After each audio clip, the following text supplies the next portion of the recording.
today's video we have a literally ginormous book haul. Yeah, I went a little crazy over the past month buying books.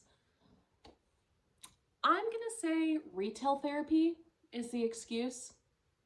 I think it's a fairly valid one. Yeah.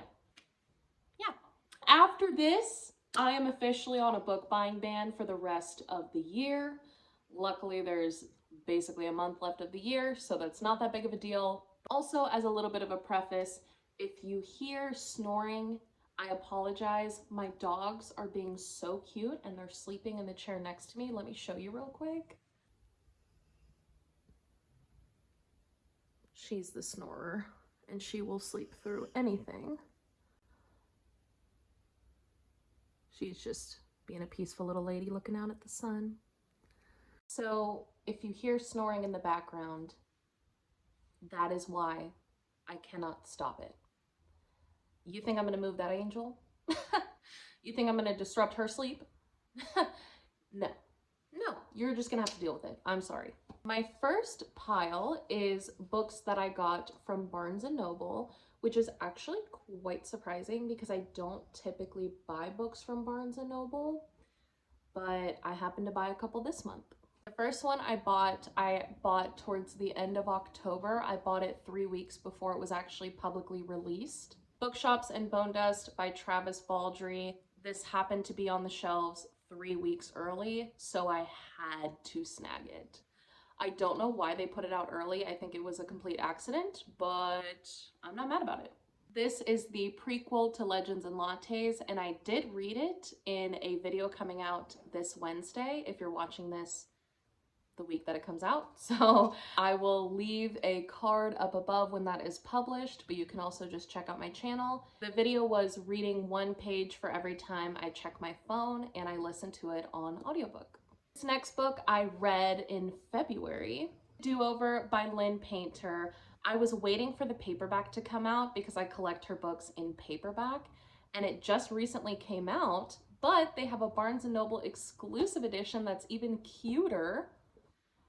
It's got sprayed edges, the little hearts. Oh my gosh, I think it's so adorable. The whole book is just so cute.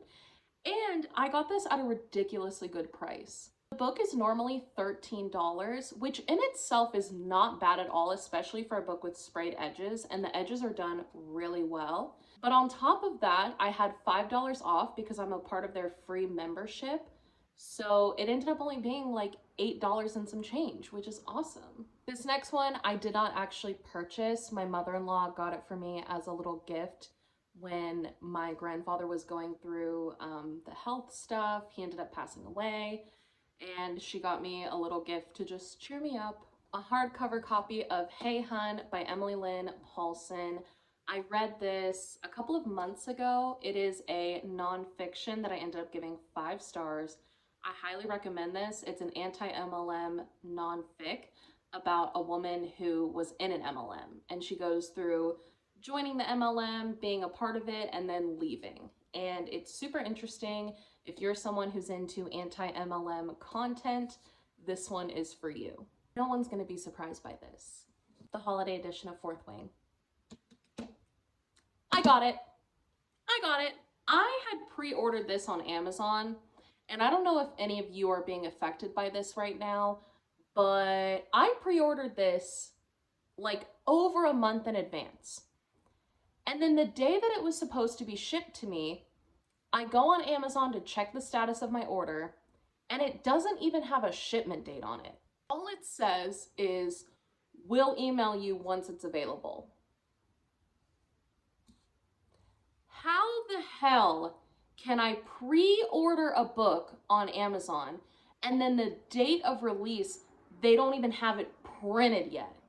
They don't even know when they're going to be able to ship it. Like, genuinely make that make sense. I don't understand.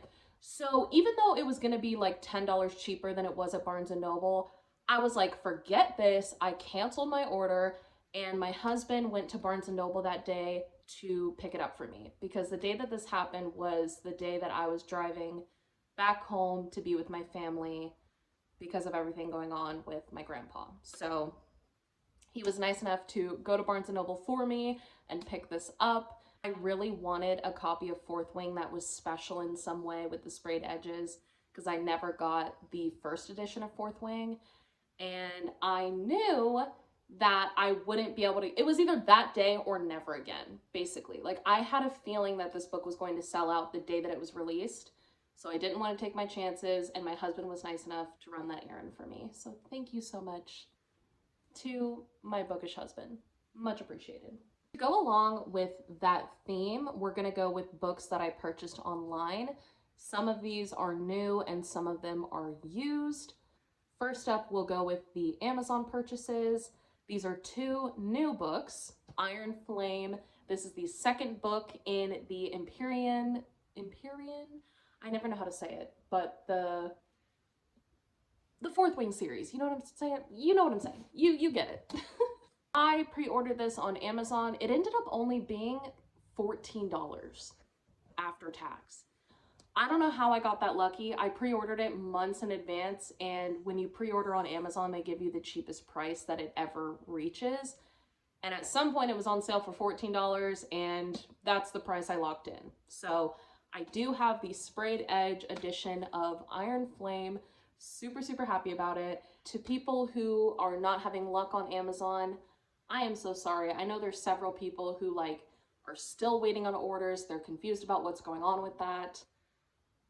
I am so sorry. I went through that with the Fourth Wing book that I just showed. I don't know what is going on with Amazon with these books, but it's a mess. If you know, you know. It's a hot mess over there. I got lucky. My Iron Flame was only delayed by like a day. So, I don't know, babes. And then we have my new Pride and Joy.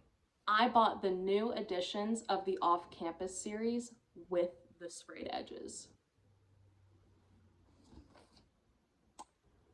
I'm obsessed. You guys don't understand. I am obsessed with this series right now. In late October, I found out that they were releasing these books and that the first edition of the box set was going to be the only editions that have sprayed edges. But I had yet to read the first book, The Deal by Elle Kennedy. I had yet to read this book when I found that out. So I said, okay, what I'm gonna do is read The Deal in early November so that by the time the box set comes out, I will know whether or not I want to read the whole series and whether or not buying this edition is worth it.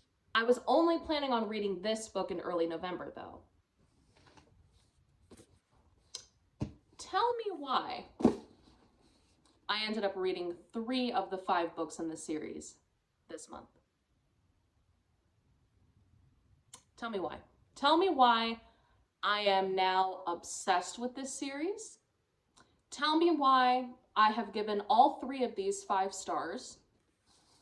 Tell me why I now plan on reading Elle Kennedy's entire backlist. And tell me why I am now considering her one of my instant auto-buy authors. My life has changed. My life has changed, and I love these new covers. Are they basic cartoon covers? Yes. Yes, they are.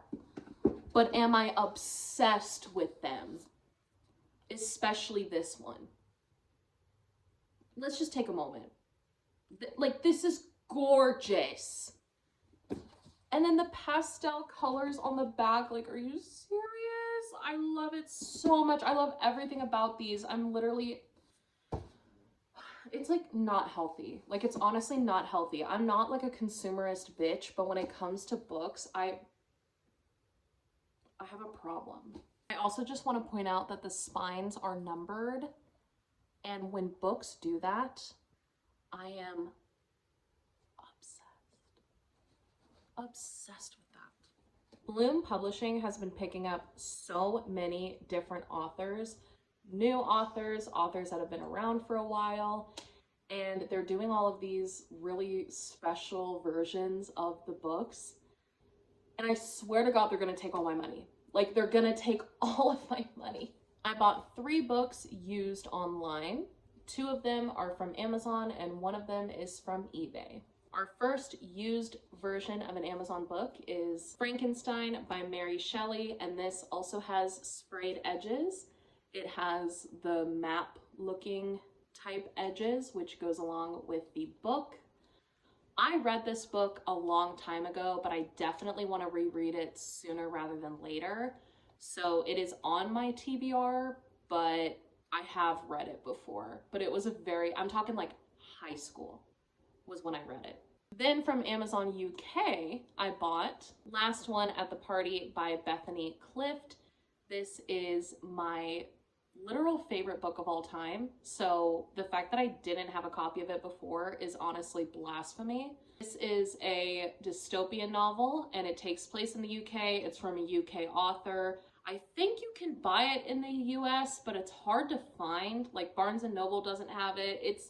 I don't even know how I found out about this book originally. It's so random, but I absolutely adore it. And I bought the paperback because I really don't like the hardcover cover. So I bought the paperback. Maybe I'll get the special edition one day, but for now, I at least have a copy of it on my shelf. The Fault in Our Stars by John Green. You might be like, Amanda, what the heck? But when I was in high school, I bought the first edition of this book that came signed. And it's such a core memory for me when I purchased the book and then months later, because I purchased it like as soon as it went announced. This was his first published work and I was a big fan of him on YouTube. So as soon as he said he was releasing a book, I think I pre-ordered it before the cover was even announced. Like I remember I pre-ordered it so early, and then when I got it in the mail, I literally read it the day I got it. The day I got it. I remember I got it and I got home from school and it was at the door. And as soon as I got home from school, I sat down, turned to page 1, and then I got towards the really, really depressing part at the end and was bawling my eyes out. And I remember my mom being like, dinner's ready. And I'm in my room reading this book, sobbing. I had that original copy for a long time, and then in college, when I was going through some hard financial times, I unhauled it to make some necessary at the time money. But now I'm in a much better place, so I can now afford a signed copy of this book. It's much cheaper now. This is not very sought out. So I got this on eBay for $8 and it is in fact signed. So although it's not my original copy, it's still reminiscent enough of that, and I had to have it on my shelf because I will just never forget my experience reading this book. This is one of the few books that I read in a day, pretty much in my life. I don't think I've read very many books in just one day in my whole life, honestly. I say that as I recently read one in one day, but that doesn't happen very often. When I was in Tampa going through everything with my grandfather, my mom and I went out one day to just kind of get our minds off of everything. It was like the day after he passed and we were just needing a breath of fresh air. So we went to a couple of thrift stores and we went to a used bookstore. At a Salvation Army, I found this book, The Nightingale by Kristen Hanna. If you read books, you've probably heard of this book. Like, this is such a popular book. It has been for years, and it was never on my TBR. So when I saw it at Salvation Army for $3, I was like, you know what? Let's do it. Like, it's $3. Let's just do it. I have had a bit of curiosity about her writing and this book in particular for a while, but I never like officially added it to the TBR. So now it's there. Then we went to a local used bookstore and I got 3 books. I got 2 and 3 of The Promised Neverland. Each of these was only $5 and I never find these at that good of a price, so I had to snag them. And this is a series that I want to basically start and finish by the end of next year. I read the first one about a year ago and then I never picked up the series again, not for lack of interest, but I just got distracted by so many new releases and other books that I was wanting to read that I never got around to these. So I'm definitely going to read this series next year. I want to read all 20 volumes, and this is just extra motivation, physically owning the next 2 in the series. When We Were Bright and Beautiful, if you guys saw my last haul, you saw that I hauled this very recently, but I hauled the hardback version. At the used bookstore, they had this copy for $5, and it is an ARC copy. It is a copy that you cannot buy. This was given to someone as an ARC review copy, and they unhauled it. And I love getting ARC copies whenever I can. I just think they're so cool to like own. Like the nerd in me just thinks it's fun to own a book that you can't go out and buy typically. So yeah, it has a little sticker on it and everything. So I unhauled the hardback that I just bought because this is a way cooler version to have. My last stack, but certainly not least, are books that I bought at my local used bookstore.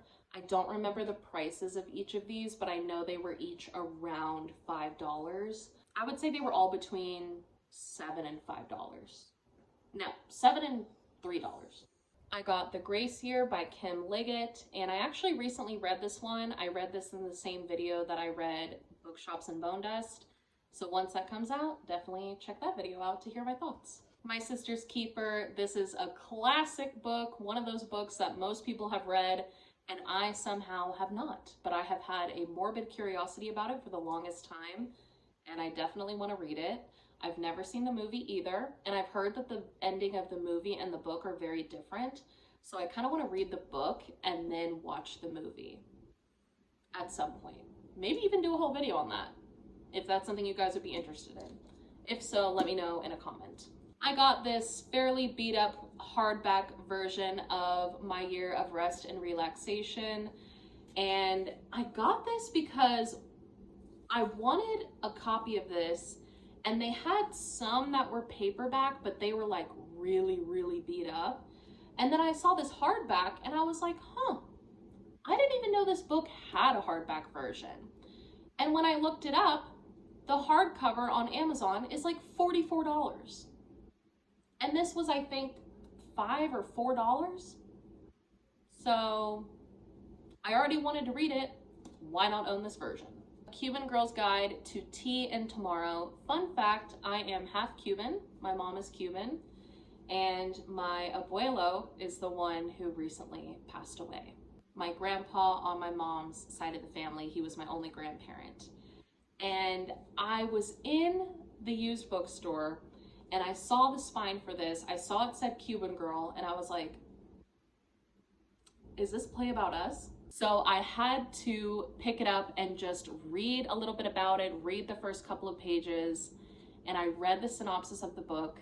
And this was like a week after he had passed, or not even, I think it was like a little over a week after he had passed. This is like the craziest book to find at this time because I had never heard of this before. And then I just stumbled upon it when I was shopping after his passing. This book is about a girl whose abuela passes, and she goes to England to kind of get her mind off of it because her parents see that she's in a rut after her abuela has passed, and it is a romance story about her falling for a guy that she meets in England.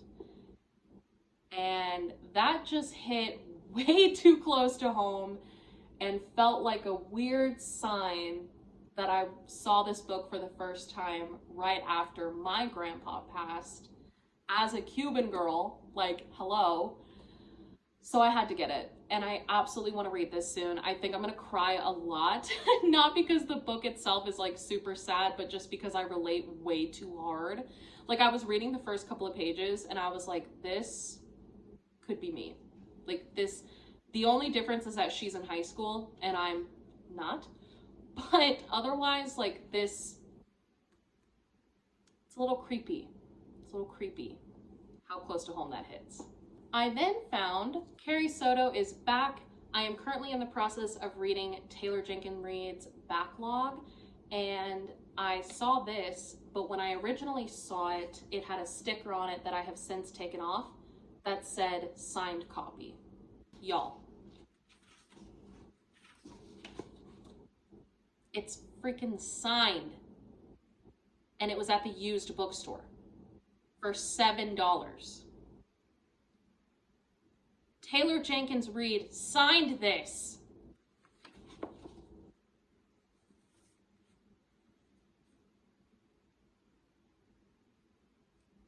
The thrift gods were with me on this day. Who the hell unhauled this? Who the hell got rid of this?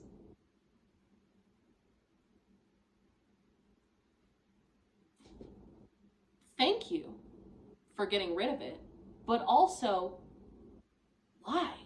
Speaking of Taylor Jenkins Reid, I got 2 other books from her, Forever Interrupted and After I Do.